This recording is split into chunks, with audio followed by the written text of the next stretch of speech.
یہ تو ان لوگوں کی کہانی ہے جنہوں نے بتوں کو پوجا اور ان کو وہ پروٹوکول دینے لگے، وہ تعظیم دینے لگے، وہ محبت دینے لگے جو اللہ کا حق ہے، جس نے پیدا کیا ہے۔ دیکھیں، میری اولاد ہے تو میری اولاد کسی کو تعظیم دے تو میں اس کو گوارا کروں گا، آپ کی اولاد تعظیم دے گوارا کریں گے، لیکن باپ والی تعظیم کسی کو دے تو وہ تو آپ گوارا نہیں کریں گے، میں بھی گوارا نہیں کروں گا، چونکہ یہ تو اللہ نے مجھے اور آپ کو اعزاز دیا ہے۔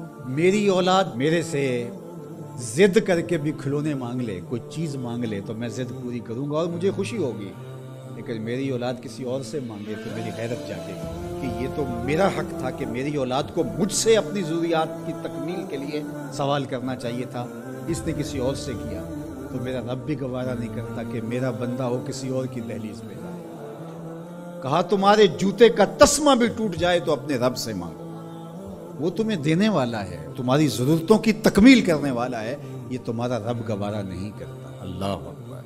حضور نے سوال کرنے سے منع کیا۔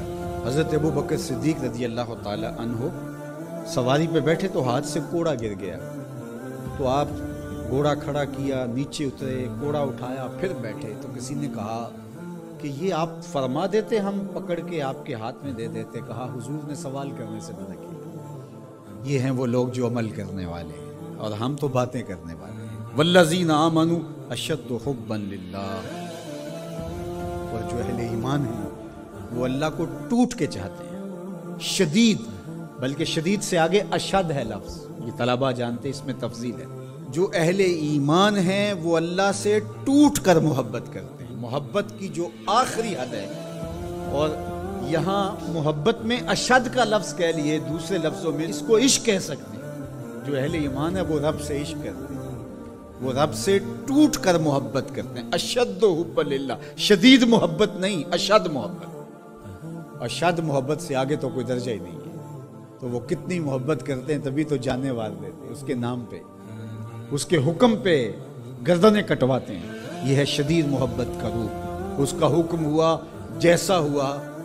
ذرا دیکھیے یہ کتنے لوگ ہیں، آپ کوئی شہر سے آیا ہے، کوئی دیہات سے آیا ہے، کوئی دوسرے شہر سے آیا ہے، کوئی گلیوں سے نکل کے آ گیا ہے، تو یہ کیوں بھاگے بھاگے آ رہے ہیں؟ آج کل تو کسی کے پاس 10 منٹ نہیں ہے، تو آپ کہیں گے جمعہ ہے، رب کا بلاوا ہے، آگے۔ یہاں میں چاہوں تو 1 گھنٹہ تو گفتگو کروں، آدھا کروں، آپ بیٹھے رہیں گے، پھر چلے جائیں گے۔ ابھی گھر جا کے کمر سیدھی نہیں ہوگی تو پھر مسجد سے بلاوا ہے، آپ پھر بھاگے چلے آئیں۔ تو وہ مالک اس محبت کی لاج رکھنے والا ہے۔ یار اللہ سے محبت بہت بڑی دولت ہے، آج اللہ سے محبت ہم بھول گئے ہیں۔ حضور علیہ السلام کی محبت بھی اللہ کی محبت ہے، یہ بات ذہن میں رکھیے گا۔ اس کا یہ مطلب نہیں ہے کہ کوئی شخص حضور کی محبت کی نفی کر دے اللہ کی محبت کا نام لے کر، جس طرح کہ ایک فکر ایسی بھی موجود ہے، لیکن دوسری جانب بھی کچھ ایسی صورتیں اتر گئی ہیں کہ حضور کی محبت اس کا نام لیا جاتا ہے اور اللہ کی محبت بتدریج دلوں سے اس طرح سے ختم کر دی گئی۔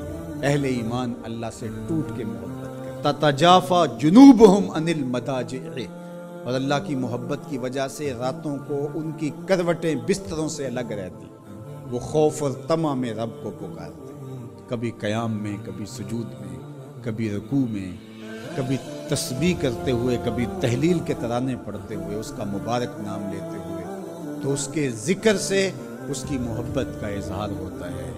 نماز پڑھو تو ڈوب کے پڑھو، سجدہ کرو تو ڈوب کے پڑھو، گویا تم اپنے مالک کی دہلیز پہ اپنا سر رکھ دیا ہے، اور پوری تندہی کے ساتھ اس کے حضور سجدہ ریزیاں کرو، چونکہ وہ ہمارا خالق ہے۔